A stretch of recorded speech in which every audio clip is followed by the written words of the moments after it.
Bon, elle n'est pas encore propre, mais il n'y a pas de rayures majeures, c'est de la récupération et c'est la première vitre que je vais installer dans ma roulotte. Dans cette vidéo, on va fabriquer un dormant fixe pour installer ce vitrage dans la salle de bain de la roulotte. Et puis on va aller voir Marc de Fix qui est en train de me fabriquer les autres menuiseries, à savoir une porte d'entrée, deux assez grandes fenêtres et puis deux autres fenêtres, une pour la chambre et une pour la cuisine.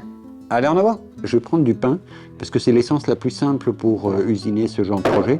Et puis c'est un bois qui convient tout à fait pour de la menuiserie. Bon, il est un peu gauche ce morceau, mais c'est pas grave. De toute façon, il faut faire des sections pour compléter le rectangle sur lequel il manque un côté avec un demi-cercle. Et le demi-cercle, il va être constitué de plusieurs petits éléments qui vont être collés entre eux. Il faut que je prépare tout ça avant de passer à l'usinage.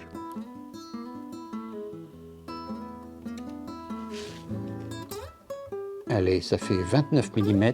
Il faut que je prévoie un cadre suffisamment épais pour avoir une feuillure qui me permet d'accueillir le vitrage, avec en gros, combien il faut? 12 mm de feuillure à l'intérieur du cadre, 29 mm de profondeur, plus encore 15 mm pour faire les parts closes. Donc 29 et 15 et 12, combien ça fait, hein? Oui, c'est ça. Voilà, c'est ça le numéro.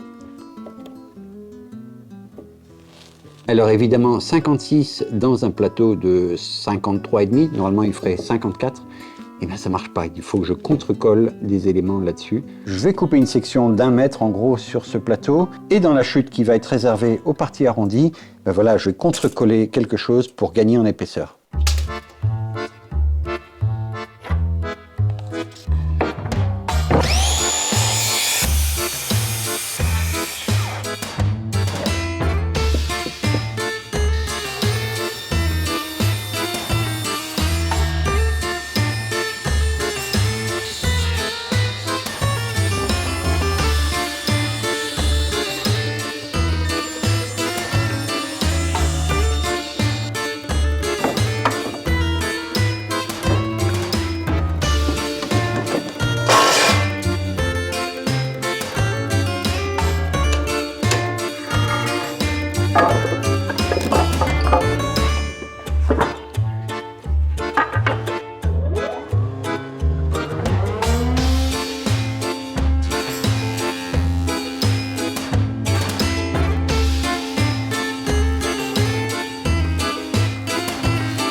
Ça tient pas ça. Il est fatigué ce truc là. Il faudrait que je le refasse un jour.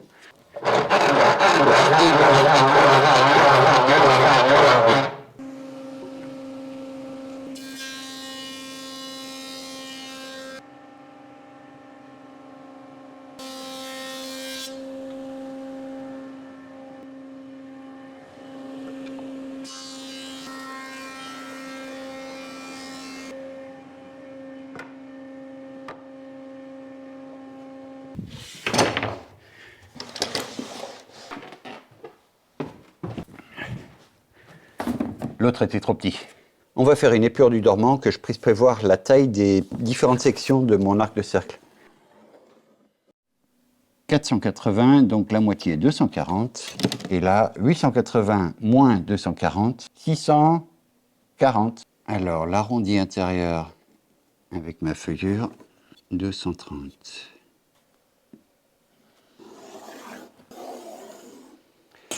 Et l'arrondi extérieur, allez, 78.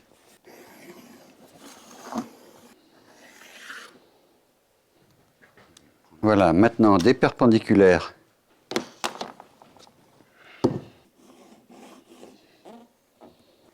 Ça, c'est le bas de mon vitrage, donc le bas de ma feuillure, elle est là.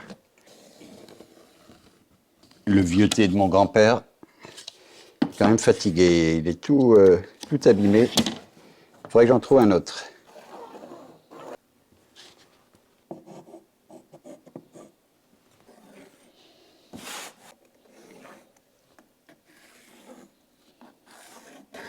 Donc si c'était un cercle complet, il y aurait 12 éléments, il n'y en a que 6 parce qu'il y a un demi-cercle.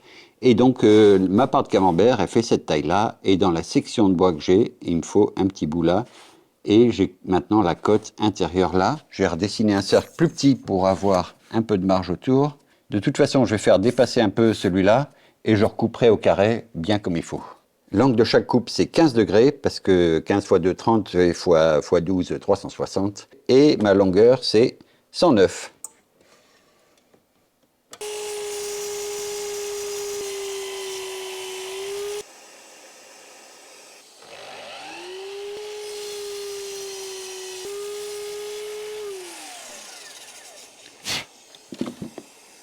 Alors c'est peut-être un poil plus grand que ce que j'avais prévu, mais c'est pas bien grave. De toute façon, c'est à entailler là au milieu.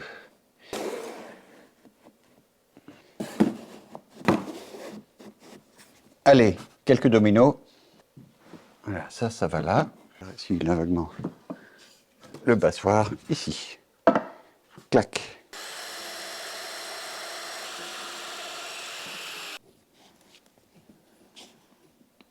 Il va falloir que je trouve une combine pour maintenir mon serrage.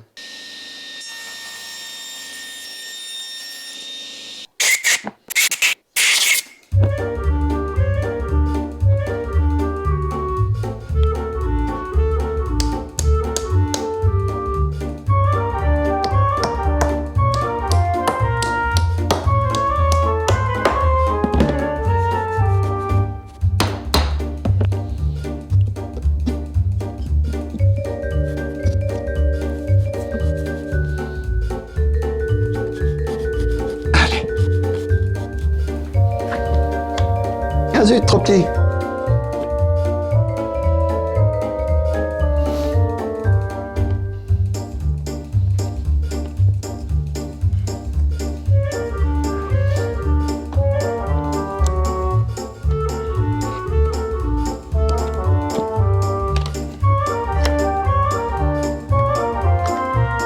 Et oui, je te le disais depuis le début de mettre une sangle.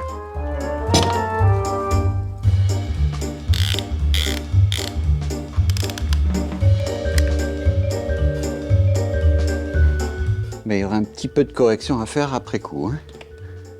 Je ne me suis pas assez bien préparé pour mon collage. Une chance au tirage et une chance au grattage. Hein.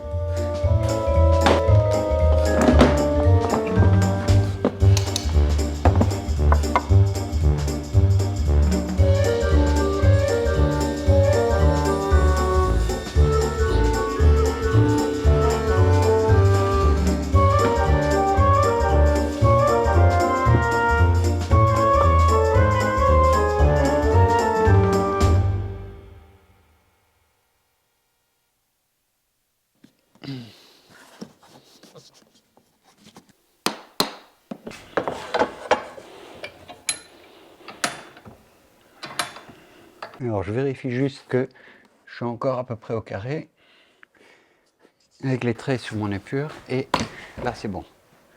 Allez, ça va avoir le week-end pour sécher et lundi CN et puis j'aurai un dormant tout neuf.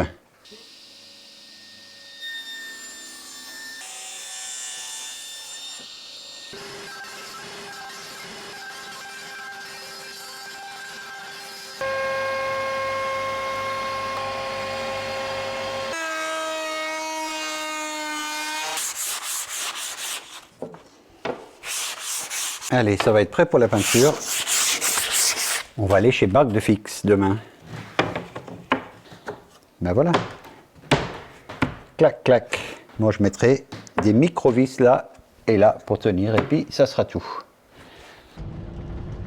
Voilà, nous voici en route pour aller voir Marc de Fix dans sa petite entreprise pour voir où en sont les travaux de mes portes et fenêtres sur sa nouvelle série spéciale qui permet d'avoir des fenêtres économiques pour de l'habitat léger, on va dire. Allez, on va rencontrer Thomas de Fix qui est le fils de Marc, un des fils de Marc, qui va nous parler un peu de ces nouvelles menuiseries. Salut Thomas, ça va? Salut, ça va et toi? Ouais. Bon, elles en sont où ces fenêtres? Alors, on en a mis une un peu à chaque étape pour que tu vois un peu tout. D'accord, ouais. Salut Marc. Ça va? Ouais, je vais te faire voir l'idée de base. Ouais. Alors, l'idée, c'est de pouvoir faire des profils Ouais. dans de grandes longueurs. Genre 6 mètres de long. Là, c'est pas le cas parce que on est encore dans nos prototypes. Ouais. Et après, tout simplement, on va couper des bouts à coupe d'onglet. Et c'est assemblage à coupe d'onglet C'est une sur coupe le dormant. d'onglet avec des tourillons sur le dormant et sur l'ouvrant. D'accord. L'ouvrant, c'est pareil, tu vois. On a fait donc un ouvrant qui a la rainure de Crémone, il a tout le nécessaire. Pareil, profilé sur toute la longueur. De ce côté-là, on n'a pas de part close. C'est ce qu'on appelle un profil portefeuille. Alors pareil, on va faire des coupes d'onglet et on va venir assembler la fenêtre autour du vitrage. Le but est vraiment d'aller vers une menuiserie qui soit moins épaisse, avec une section totale minimaliste. Ouais. Et il y a quand même un joint qui Il n'y a pas un joint, on en a deux. La menuiserie aura une performance relativement correcte. Ouais. Donc par rapport à l'air, dans le test AEV, Mais là, du coup, on n'est plus qualifié pour la RT 2020 ou des choses comme ça. on ne cherche pas à avoir des qualifications dans ce sens-là, puisque l'objectif de la menuiserie, c'est l'habitat léger. Toutes les menuiseries type fenêtre de cave, fenêtre de grenier, Ouais, d'accord. où on a besoin aussi d'avoir vraiment un minimum pour que ça soit donc le plus économique possible. On peut que faire des fenêtres à inventaire, Ouais. abattantes, ainsi de suite, aussi abattantes. On peut avoir le silo battant. On peut avoir des OB, oui. D'accord. C'est du pain sylvestre de Massif Central. C'est d'un circuit très très court ici. On est en plein milieu et voilà, on fait avec ce qu'on a ici. Donc voilà, là on a un cadre ouvrant qui a été passé hier au Flowcut Ouais. et donc qui a séché toute la nuit et aujourd'hui il va pouvoir passer en peinture pour une première couche. D'accord. Bon, c'est pas ça la couleur, hein.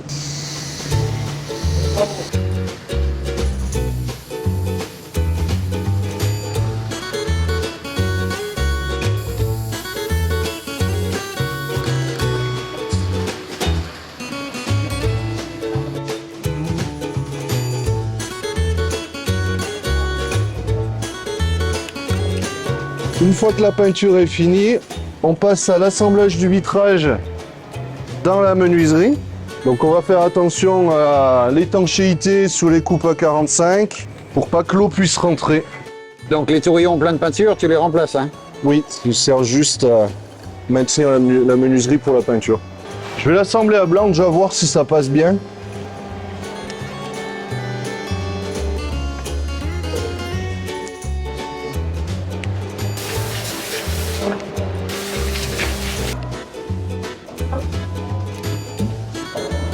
Bien faire attention à mettre de partout pour pas que l'eau puisse passer.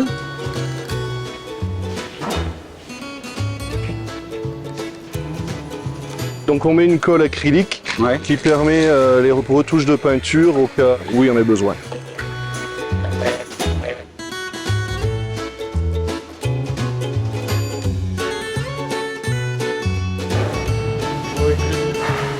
Que moi. Ouais, exact.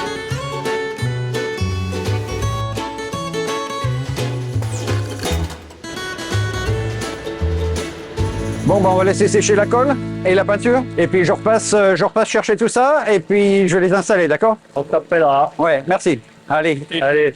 à plus. Bonne journée.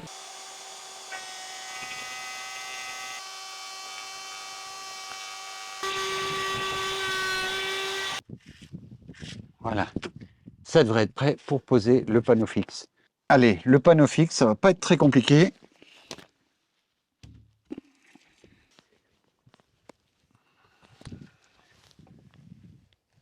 Donc une fois la fenêtre posée, il y aura des habillages à faire là sur le champ.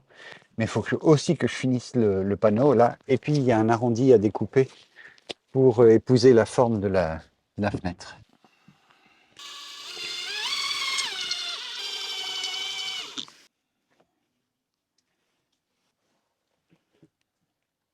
Une des particularités de la pose de menuiserie dans cette roulotte, c'est que ça ne se fait pas au niveau, parce que la roulotte, elle n'est pas de niveau déjà. Donc ça se fait tout par rapport à l'ossature, qui normalement est à peu près droite. Donc c'est pas très très facile. Faut juste avoir confiance en ces mesures.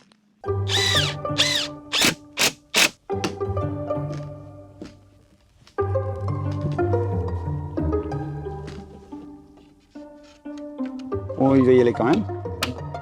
Et non, il va pas y aller.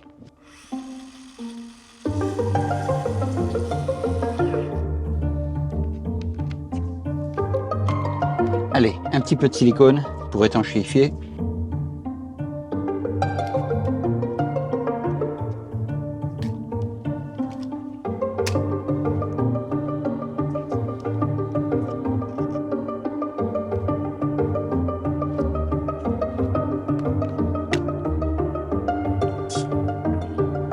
Bon, j'avais pris des cotes un peu trop justes, donc 1 mm en moins, ça me permettra d'avoir un tout petit peu de jeu droite-gauche pour la mettre au carré.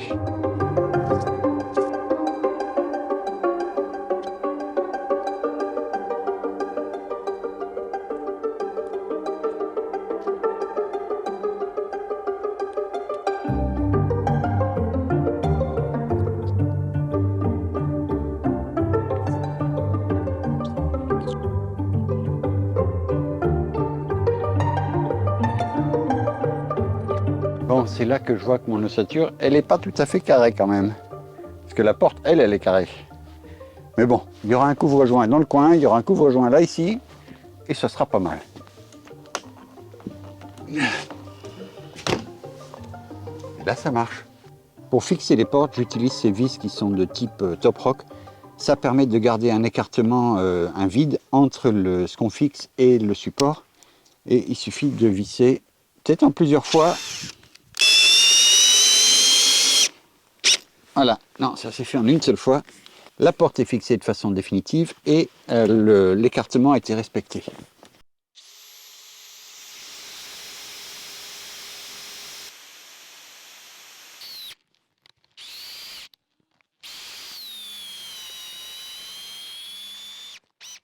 Bon, je vais enlever mes protections de fortune.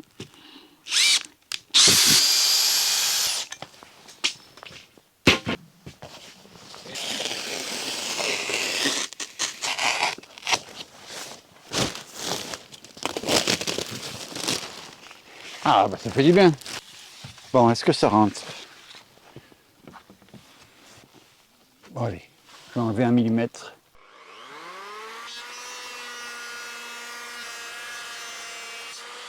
Alors cette fenêtre, en fait, c'est le prototype qui a servi à valider les tests AEV sur la série. Donc, elle a déjà été fixée. Allez, un compribande. Alors, le compribande, c'est une petite mousse magique qui va faire l'étanchéité à l'air, mais aussi à l'eau.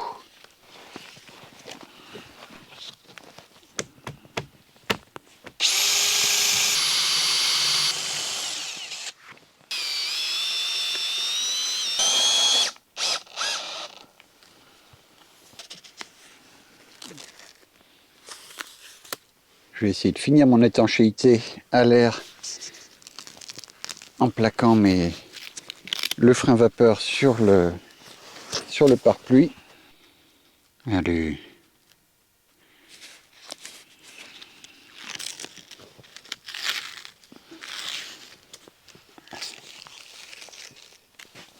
Bon, allez, je vais poser la fenêtre.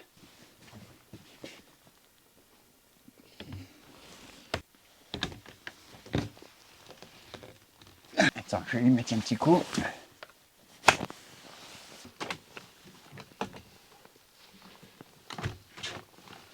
Ben voilà.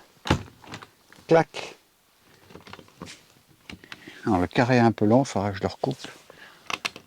Alors pour la pose de celle-là, il faut que je retourne à l'atelier, préparer les baguettes d'habillage qui vont aller là, et puis venir en applique contre. Donc je vais prendre la cote sur les autres fenêtres et je vais faire un petit cadre pour venir m'appuyer contre. Alors voilà l'appui de ma menuiserie et je vais faire le joint après avec le bardage intérieur. Il faut juste que je le mette à fleur.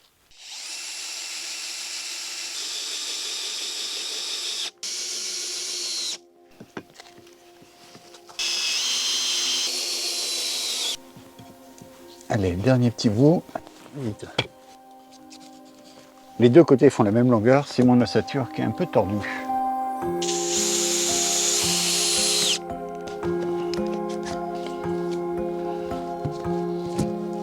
Alors bon, elle rentrait tout à l'heure. Ben si, elle rentre. Très bien. Allez, comprimande.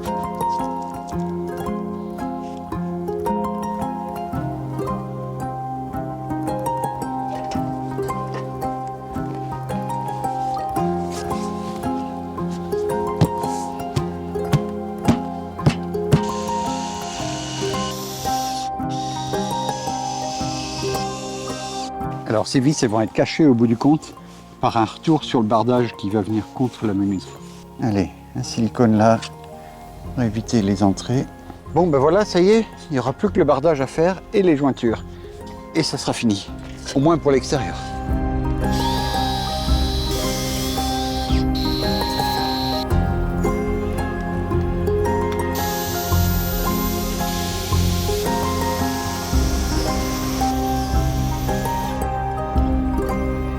Petite rondelle en téflon. Bon, évidemment, j'ai pas de tournevis plat.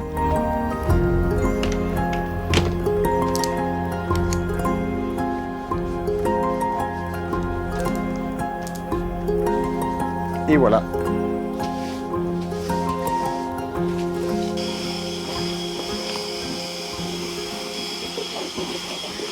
Et voilà, c'est merveilleux. Je suis bien content d'avoir finalement posé ces fenêtres. Déjà, il n'y a plus les courants d'air, ça va être beaucoup mieux et je vais pouvoir attaquer le bardage intérieur et le bardage extérieur et rejoindre les fenêtres. Du coup, si ce genre de menuiserie peuvent vous intéresser parce qu'elles sont économiques et réservées à des habitats légers ou des greniers ou des caves, je vous mets des liens en dessous pour l'entreprise de Marc de Fix qui les a fabriquées. Voilà, c'est des fenêtres qui ouvrent et qui ferment et avec l'oscillobattant. On va se retrouver quant à nous assez bientôt pour d'autres aventures. Il faut que je laisse un petit peu la roulotte de côté parce qu'il faut aussi que je gagne ma vie en tant qu'artisan à faire des productions pour mes clients. Donc la roulotte, ça va être suspendu pendant un petit moment. D'ailleurs, il commence à faire un petit peu froid là sur le site. Ce matin, il gelait quasiment. Donc voilà, on laisse un petit peu de côté et on reprendra assez bientôt. Allez, ciao, bonsoir. Allez, en avant.